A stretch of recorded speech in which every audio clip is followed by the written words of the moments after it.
Rabi da Galileia,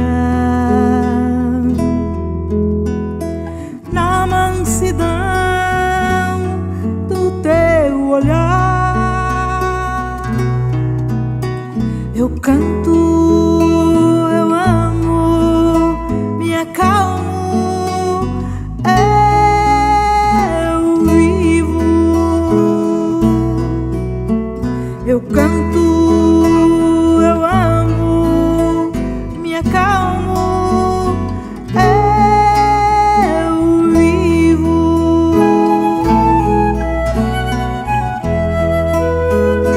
Oh, Rabi, celeste amigo, nas margens do Tiberíades falastes de amor. Eu canto, eu amo, me acalmo, eu vivo. Eu canto, eu amo, me acalmo, eu vivo. Brilha no céu como estrela, luz para todos os caminhos. Brilha na terra e no seu coração, brilha em mim, em ti, em forma de canção.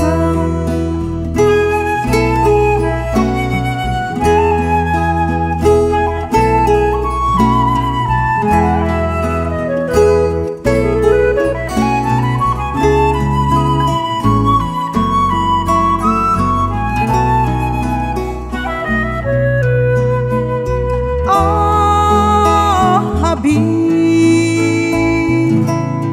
da Galileia, na mansidão do teu olhar, eu canto, eu amo, me acalmo, eu vivo. Eu canto, eu amo, me acalmo, eu vivo.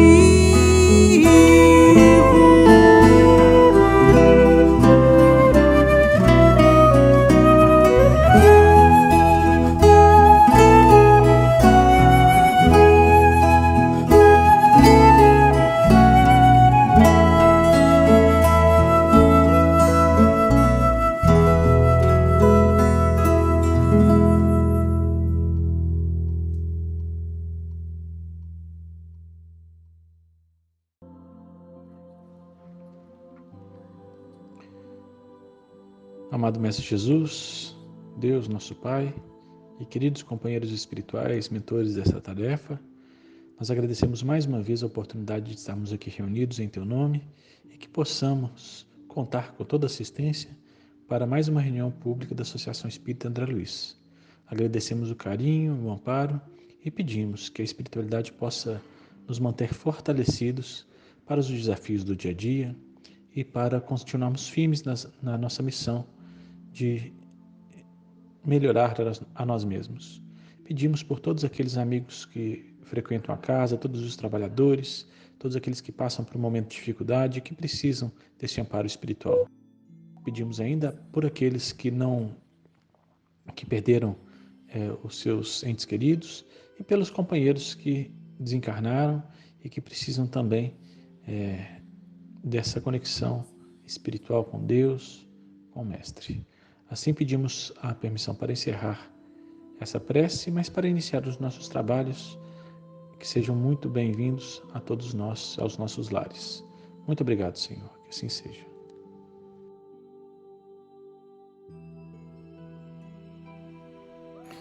Boa noite, amigos e amigas da Associação Espírita André Luiz. Iniciamos aqui mais uma reunião pública da associação. Hoje, dia 24 de novembro, estou gravando um pouquinho mais cedo, hoje não estou ao vivo, mas queria dar boas-vindas a todos aqueles que estão vindo pela primeira vez no nosso estudo e aqueles também que já estão conosco há mais tempo. Muito obrigado por sustentar o trabalho. Quando eu falo de sustentar o trabalho, é de estar aqui conosco, né? Mesmo que à distância, isso traz uma boa vibração, não só para essa reunião especificamente, mas também alimentando todas as reuniões da nossa associação querida. Né?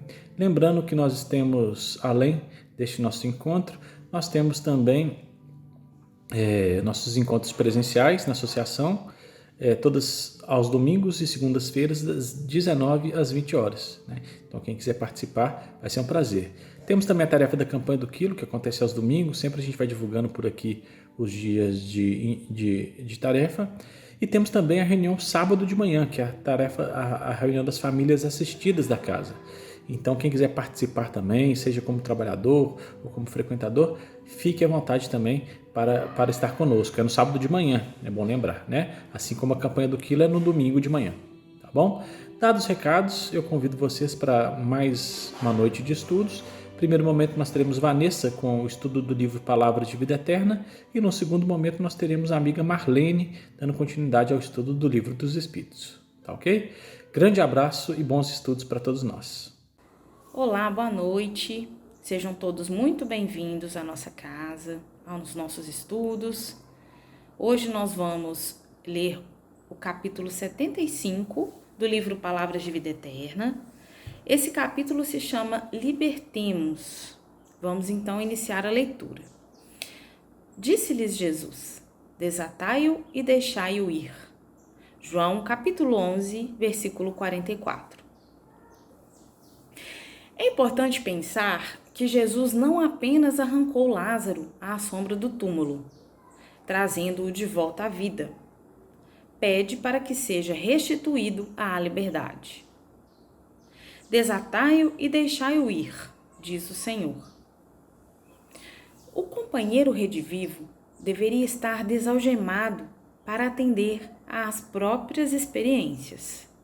Também nós temos, no mundo da própria alma, os que tombam na fossa da negação, os que nos dilaceram os ideais, os que nos arrastam à desilusão, os que zombam de nossas esperanças e os que nos lançam em abandono, assemelham-se a mortos na cripta de nossas agoniadas recordações.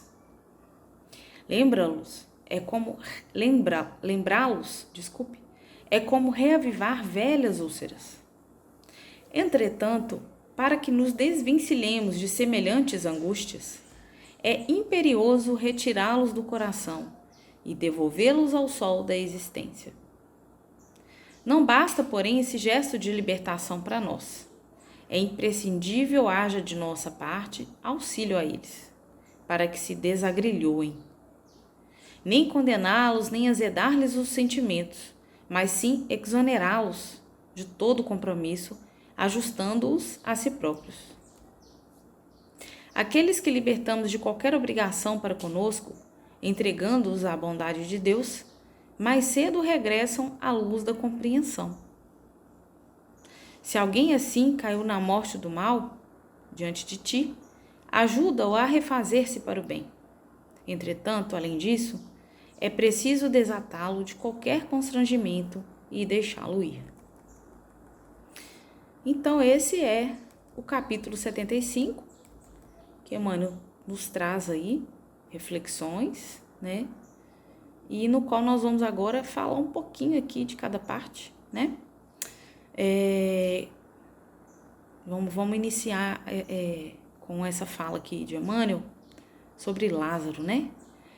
Quando ele fala que é importante pensar que Jesus não apenas arrancou Lázaro à sombra do túmulo, mas trouxe-o de volta à vida e pede para que seja restituída a liberdade, desatai-o e deixai-o ir, o companheiro redivivo deveria estar desalgemado para atender às próprias experiências. Então, quando ele fala aqui, né, que quando Lázaro estava lá sobre a sombra do túmulo, né, tinha morrido, né, parecia que ele tinha desencarnado, e aí ele volta, ele retorna, E aí, né, Jesus, quando ele fala que ele seja restituído, né, à liberdade, a gente entende aí que não basta apenas voltar a viver, né? É importante como que esse viver vai acontecer, né? É importante a gente pensar que o desatar essas algemas é o quê? É estabelecer novos pensamentos, estabelecer novas ideias, novos comportamentos, né? Então, quando Jesus nos fala, né, a respeito de desatar os nós, de deixar eu ir, né, é no sentido, né, de que nós possamos ir além, de que quando nós conhecermos, né, algo que possa nos libertar, que quando nós conhecermos algo que possa nos dar um novo caminho, que nós realmente possamos aproveitar essa oportunidade, né? Nós que somos espíritas, né, e temos aí à nossa disposição as obras, as casas espíritas, que nós possamos, quando sentirmos, né, que revivemos, né, é bem comum quando a gente ingressa na doutrina, a gente se sentir vivo novamente, né? Então, eu acho que é uma analogia aí, né, com esse reviver de Lázaro. Então, quando nós sentirmos, né, que algo está diferente, né, que estamos nos sentindo vivos novamente,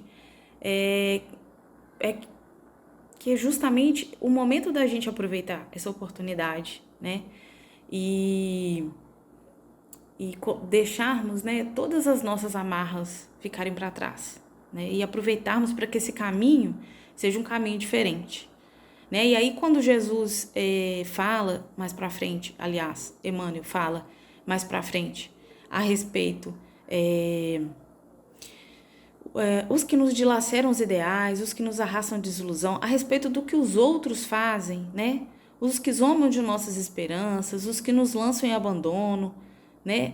Assemelham-se a mortos na cripta de nossas agoniadas recordações. Lembrá-los é como reavivar velhas úlceras. Entretanto, para que nos desvencilhemos de semelhantes angústias, é imperioso retirá-los do coração e devolvê-los ao sol da existência.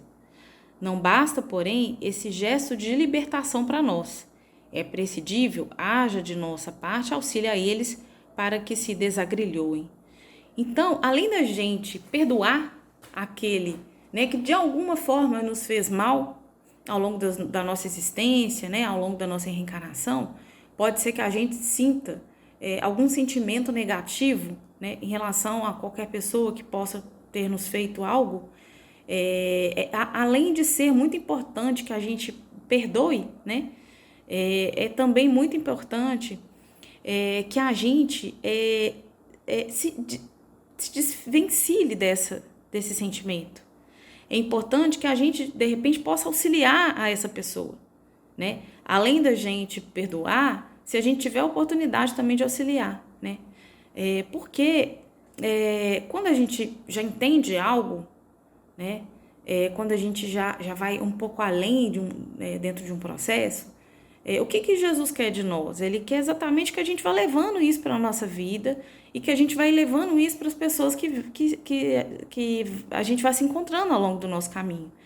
Então, pessoas que nos fizeram algo, né, provavelmente ainda não compreenderam, né, aquilo que precisa. E se a gente já compreendeu, é importante que a gente, se tiver oportunidade, conforme Emmanuel fala aqui pra gente, né, que a gente possa auxiliá-las também. Nem condená-los, nem azedar-lhes o sentimento, né, mas sim exonerá-los de todo compromisso, ajustando-os a si próprios, né.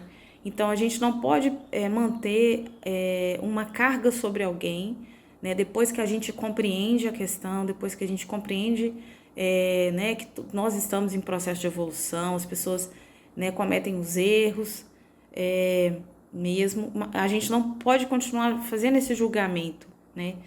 Pelo contrário, a gente, se pudermos, a gente precisa ajudá-los, né, e não colocar essa carga, né, neles, assim, exonerá-los mesmo, né, desse compromisso, não condená-los. Aqueles que libertamos de qualquer obrigação para conosco, entregando-os à bondade de Deus, mais cedo regressam à luz da compreensão. Se alguém assim caiu na morte do mal diante de ti, ajuda-o a refazer-se para o bem. Entretanto, além disso, é preciso também desatá-lo de qualquer constrangimento e deixá-lo ir. Então é isso, né, que eu acabei de falar agora, né? Emmanuel finaliza aí pra gente falando justamente dessa nossa necessidade, né, de compreender que nós estamos aqui em processo de evolução, né, assim como nós, os nossos irmãos, e, né, nós estamos aqui com o compromisso de ajudar uns aos outros, né? É dessa maneira que nós realmente vamos crescer enquanto planeta, dessa forma que nós vamos, né, sair de um mundo de muitos compromissos para um mundo de regeneração. Então, eu percebi, né, que o que Emmanuel quis nos trazer aqui, né, começando, né, com a passagem de Lázaro, foi mesmo avivar dentro de nós, né, a necessidade, né, de nos colocarmos de uma forma em que nossa consciência, né, possa desabrochar em relação a nós mesmos e também em relação aos nossos irmãos, né, mesmo aqueles que em algum momento nos fizeram algo que nós não gostaríamos, mas que nós temos, se tivermos a oportunidade, possamos auxiliá-los. É isso. Que possamos pedir a Jesus que nos abençoe e que a nossa reunião possa continuar, né, com o próximo palestrante que virá falar para nós. Fiquem com Deus e até a próxima semana. Boa noite, gente. Mais uma vez aqui para fazer um outro estudo, com muita alegria que eu venho. Hoje nós vamos dar continuidade ao capítulo 12 da terceira parte do Livro dos Espíritos, que fala da perfeição moral.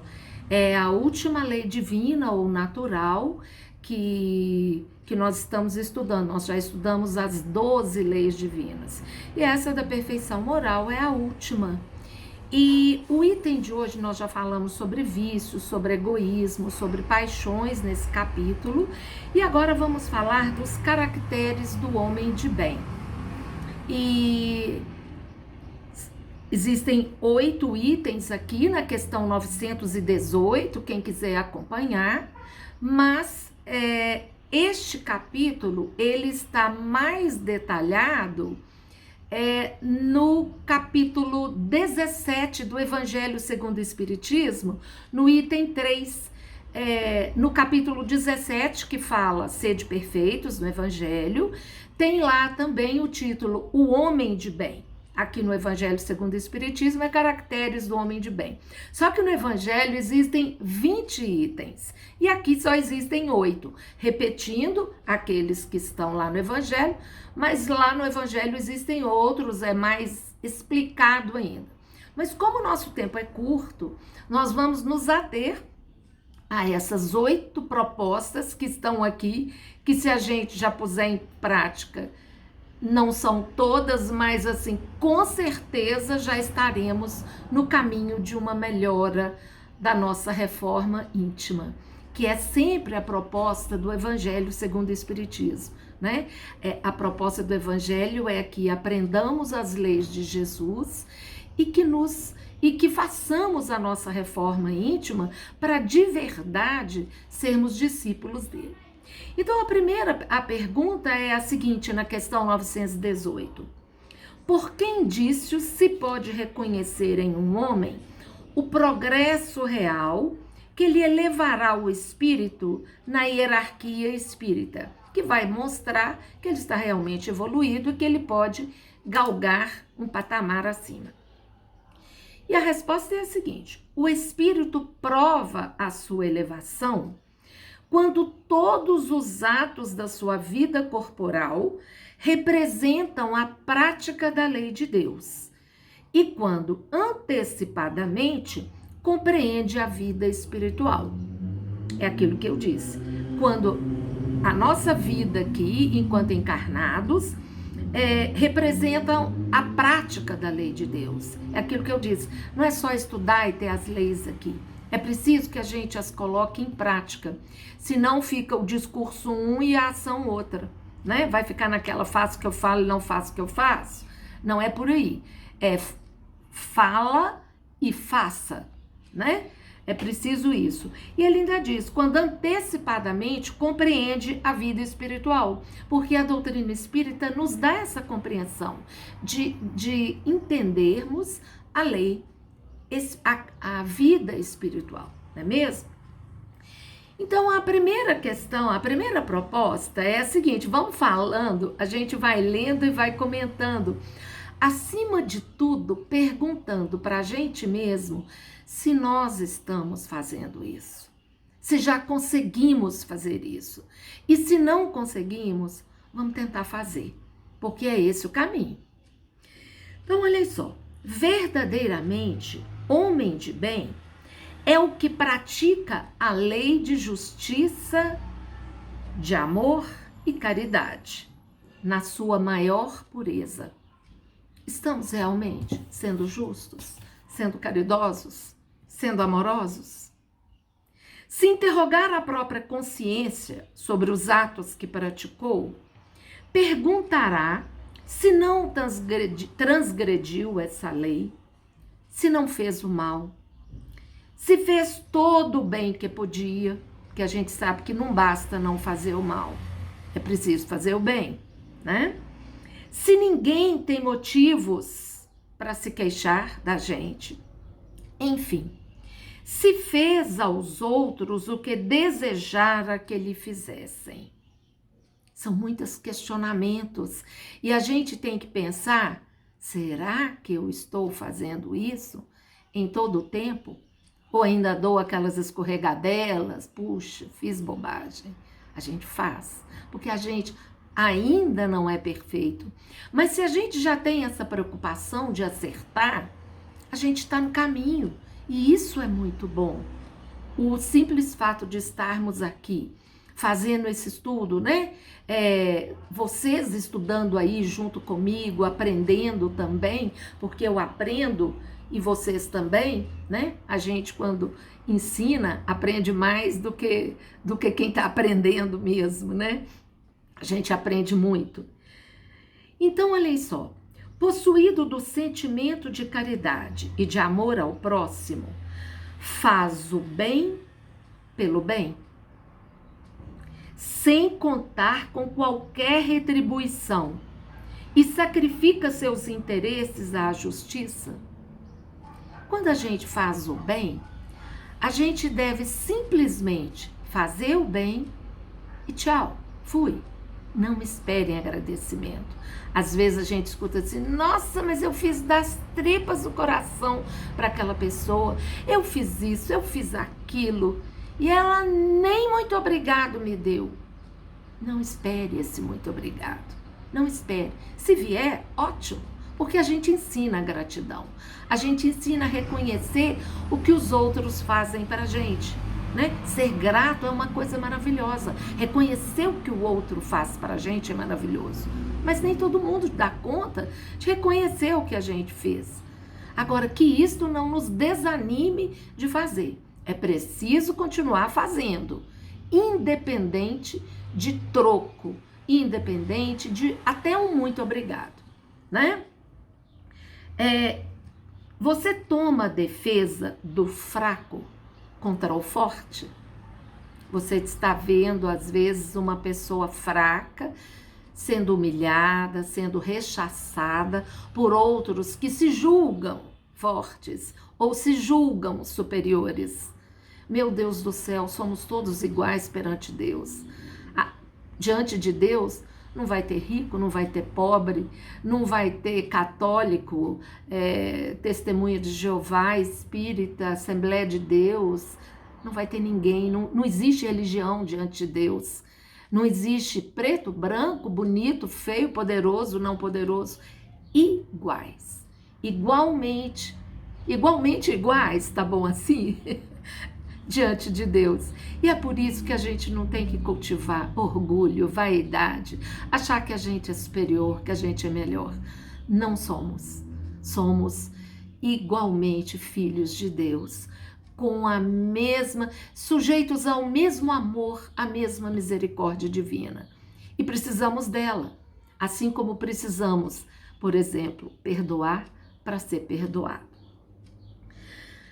Continuando, você é bondoso, humanitário e benevolente para com todos, porque vê irmãos em todos os homens, sem distinção de raças nem de crenças.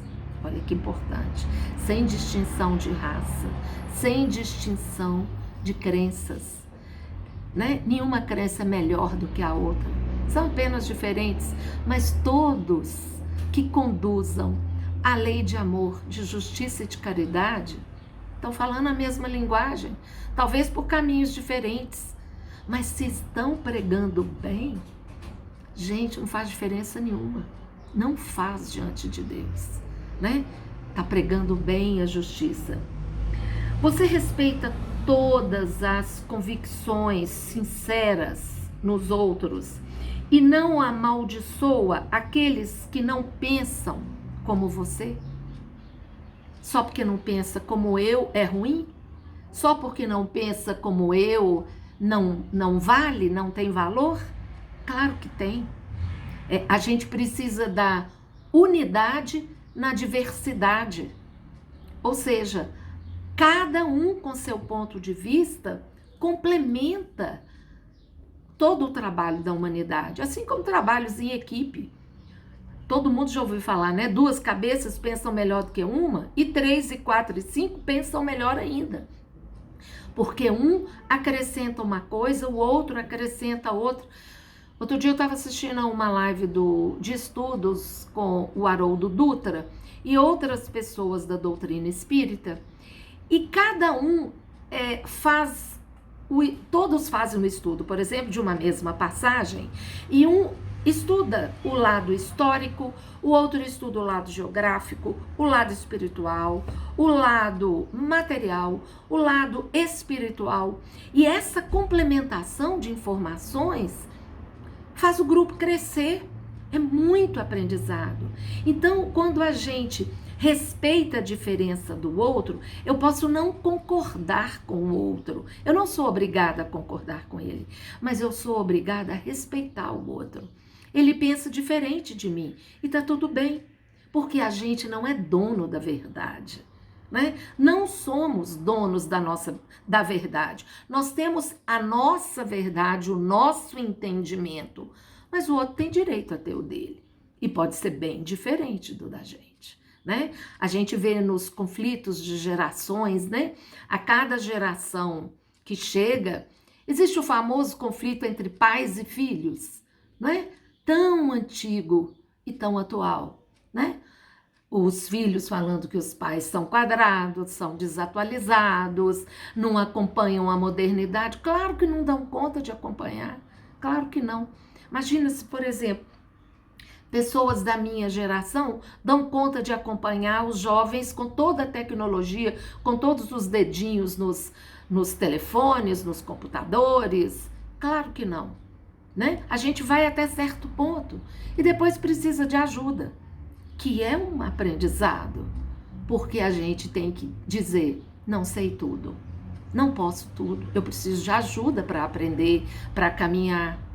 E é assim que acontece em todo o tempo. Os filhos vão passando os pais passam conhecimento para os filhos e os filhos passam conhecimento para os pais. Aliás, quanto os pais aprendem com os filhos? Se alguém discordar disso, depois me fala, tá? Para a gente poder conversar. Se Deus outorgou a você, por exemplo, o poder e a riqueza, considera essas coisas como um depósito. É assim? de que lhe cumpre usar para o bem. Delas não se envaidece, por saber que Deus lhas deu, também lhas pode tirar. Deus deu a riqueza para você, mas Ele também pode tirar. Sabe por quê? Só é nosso aquilo que não nos pode ser tirado. E a única coisa que não nos pode ser tirado é o que a gente traz na alma. São as nossas virtudes solidificadas. São os nossos defeitos, infelizmente, que são nossos, que a gente é que pode melhorar. A gente é que pode transformar, ressignificar, porque também a gente não tira, né? Aí eu vou tirar esse defeito de mim. Ele existe. Eu posso transformá-lo, eu posso ressignificá-lo, né? Eu posso não dar vazão a ele. De alguma forma, eu tenho que canalizar a energia para uma coisa boa. Então, quando Deus nos concede a riqueza, será que a gente faz o bem com ela? Tem gente que fala assim, dinheiro não traz felicidade, riqueza só traz infelicidade. Não é assim não, não é não. A riqueza pode trazer muita felicidade para você e para os que estão à sua volta. O problema da riqueza é que as pessoas, quando a têm, costumam fazer e realizar só os próprios desejos, né? Pensam só na vida material, em adquirir bens e construir uma casa cada vez mais linda e ter o carro mais famoso, mais chique, mais do ano, né? E não há essa preocupação de fazer frutificar a riqueza. Também não é saindo distribuindo o seu dinheiro para todo mundo, porque isso não resolve o problema da pobreza. O problema do dinheiro, a questão não é a questão, a solução que o dinheiro traz é quando você investe nele, na ciência, para dar educação, para profissionalizar pessoas, dando emprego, incentivando, estimulando, né? Ele ainda diz assim, se sob a sua dependência, a ordem social colocou outros homens, se são subalternos a você, se, por exemplo, você tem empregados, pessoas que dependem de você, você trata-os com bondade e complacência, porque são seus iguais perante Deus. Usa da sua autoridade para lhe levantar o moral e não para o esmagar com seu orgulho. Se temos pessoas que hierarquicamente, numa escala social, estão abaixo de nós, numa hierarquia, né, em que existe patrão, empregado, todos os que são subalternos, dependentes, né, socialmente de uma outra pessoa, como é que é o seu trato com essas pessoas que são mais humildes?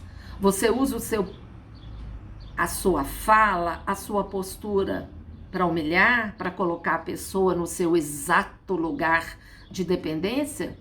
Ou você usa esse poder para estimular o que aquela pessoa tem de melhor, estimulá-la a crescer, elogiá-la, ajudá-la a prosperar? É para isso que servem as posições sociais mais altas e o dinheiro que nos vem. Sabendo que estas são posições muito difíceis de serem vividas. A riqueza é uma experiência mais difícil que a pobreza, porque os ricos são mais acometidos pelas paixões, pelos desvarios, pelos deslumbramentos, né? E pelo afastamento da vida espiritual, porque começam a achar que lá é outra coisa, eu tenho que viver agora porque lá eu não sei. Preciso saber que existe uma vida após e que ela é só consequência do que a gente viveu aqui. Se eu fui rico e desvairado, se eu fui um superior, né? Um chefe desalmado, isso vai ter consequência na minha vida. Eu também vou viver essas experiências. Todo mundo vai passar pela riqueza e pela pobreza. Oba, né? Que bom, né? Passar pela riqueza né? A gente não sabe se a gente já passou ou se vai passar, mas que estejamos preparados para fazer bom uso dessa riqueza, bom uso dessa situação superior, para nunca humilhar ninguém, para nunca rebaixar ninguém. Ao contrário, estimular. E ainda vem a letra F, são 8 questões, né? Essa é a 6, 7, 8, que é a sexta questão. Ele diz assim: você é indulgente para com as fraquezas alheias, porque sabe que também precisa da indulgência dos outros. E se lembra destas palavras do Cristo: atire a primeira pedra aquele que estiver sem pecado. Ser indulgente com as fraquezas alheias, porque a gente precisa da indulgência das pessoas para com as nossas faltas. Ou a gente não comete faltas? Quem é que acha que não comete erros? Que é sempre o dono da verdade, que sabe tudo, que só faz coisa certa. Às vezes, mesmo tentando acertar, a gente comete erros. Mesmo tentando acertar. Outro dia, eu queria que a minha neta usasse um vestido lindo para uma festa. Ela tem um vestido lindo. E ela não gosta muito de vestidos, não. E eu fiz muita pressão e disse para ela assim: se você não botar esse vestido, eu não vou à sua festa. Olha que chantagem imatura. Vê se a gente pode fazer isso. Antigamente, os pais faziam isso com a gente e não havia mínima preocupação de ser diferente, porque era isso que eles sabiam. Era isso que era certo. Mas hoje, a gente já tem um entendimento de respeitar um pouco a vontade. Isso não era nenhum mal. Ela ir com um determinado vestido ou com outro, não faz diferença. Isso não implica em nenhuma questão moral, não implica em nenhum erro. Eu é que fui intransigente. E aí, sabe o que eu fiz? Eu simplesmente, ela foi com o vestido que ela quis, que a mãe dela pegou e pôs, falou: mãe, não briga com ela para isso. E eu fui à festa. E depois me desculpei com ela e me desculpei com minha filha, porque eu estava sendo intransigente. A minha tentativa era de fazê-la brilhar na festa, de estar linda sob os meus olhos. Mas não era isso que ela achava. E aí, gente, eu tenho que entender que eu também cometo erros. Por amor, por vontade de acertar, mas errei. E pedi desculpas e me redimi. E fui à festa caladinha e aplaudi. Então, gente, que a gente tenha essa humildade, sabe? De saber assim, cometo erros, às vezes tentando acertar. Melhor quando é tentando acertar. Que tem gente que faz errado, tá sabendo que tá errado e continua. Aí a situação fica mais grave, né? Muito bem. Então, que a gente se lembre que a gente precisa de indulgência, mas também temos que dar indulgência, temos que entender que o outro é passível de erro e precisa de perdão, assim como nós. Não é vingativo. Você é vingativo? Toma lá, dá cá? Pagar na mesma moeda? A exemplo de Jesus, perdoa as ofensas para só se lembrar dos benefícios, pois não ignora que, como houver perdoado, assim perdoado lhe será. Com a mesma boa vontade que você perdoou, você vai ser perdoado. E se não perdoar, não lhe vai ser perdoado. Olha que coisa séria. E o que é esse perdão? O que é não ser vingativo? Não ser vingativo é exatamente oferecer a outra face. A outra face do comportamento. A outra face da atitude. Você faz um desagravo comigo, você me calunia. E eu não preciso caluniar o outro porque ele me caluniou. Não. Eu posso falar bem do outro. Eu posso exaltar as qualidades do outro, porque todo mundo tem qualidades. Ou posso me calar. Ou posso mostrar, através das minhas atitudes, que o outro está enganado? Que eu me pegue no serviço de caridade, de ajuda, para dar uma resposta diferente a esse que me caluniou. Porque se a palavra convence, o exemplo arrasta. O exemplo é a maior forma de ensinamento. E é um famoso cala-boca, né? Você fala mal de mim e as minhas atitudes dizem o contrário. Aí sim, isso é perdoar. Isso é seguir em frente com sua vida, independente do que lhe façam. Prossegue, trabalhando, fazendo bem. E deixa ao outro, né, a responsabilidade dos seus atos.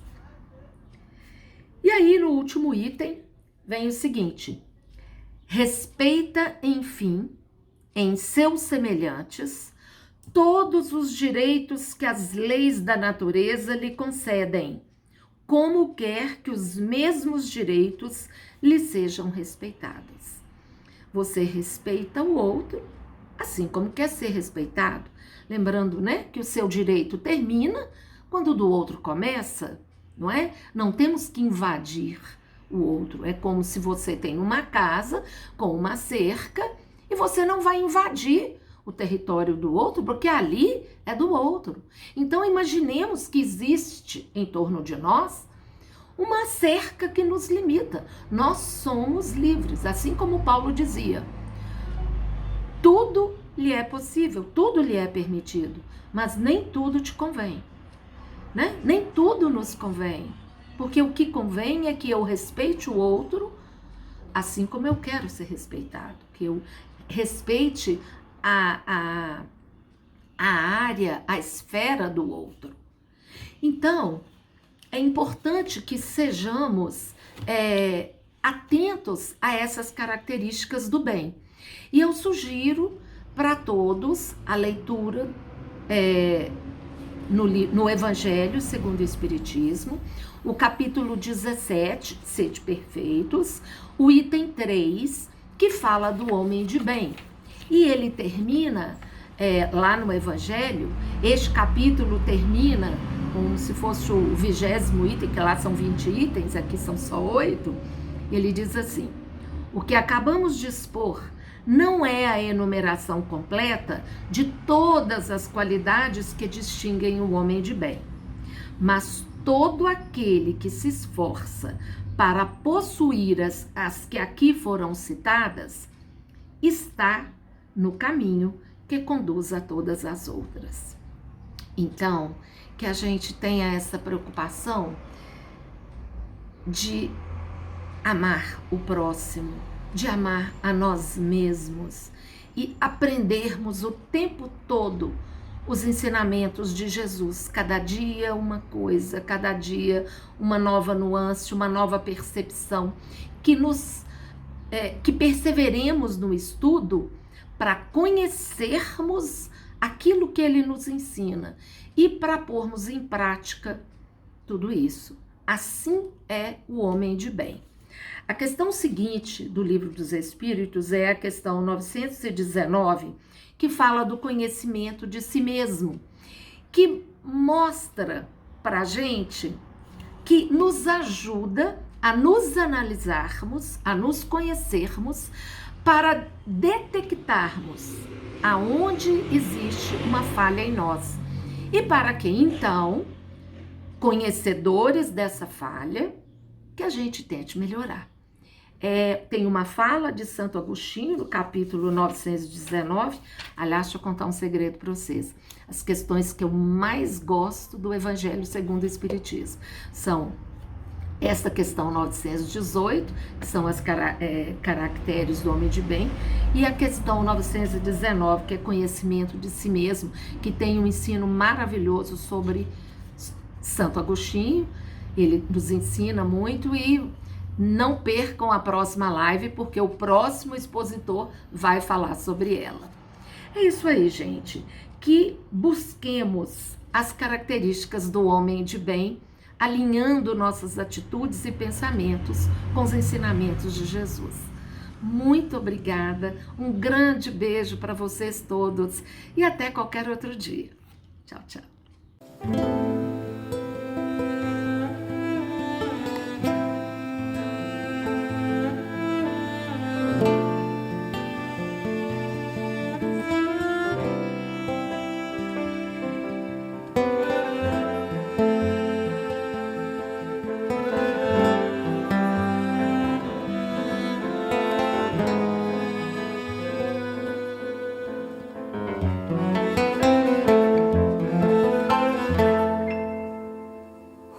As memórias que perdi e que desejo relembrar são como sonhos perdidos no tempo.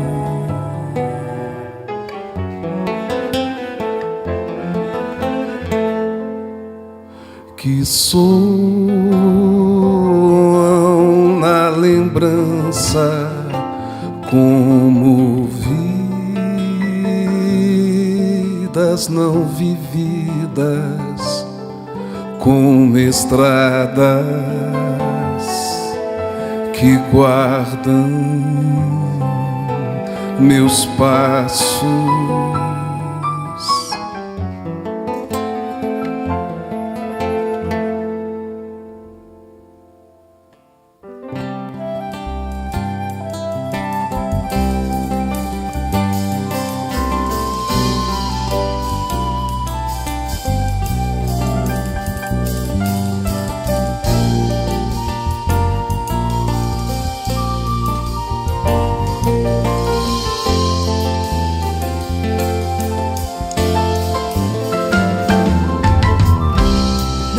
Passem 100.000 anos,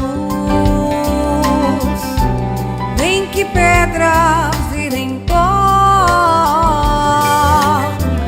nem que se apaguem as estrelas, ainda vou encontrar, nem que seja duras penas.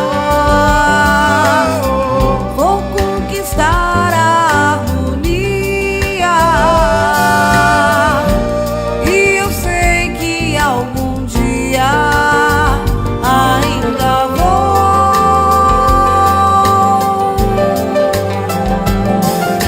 viver a vida.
Tua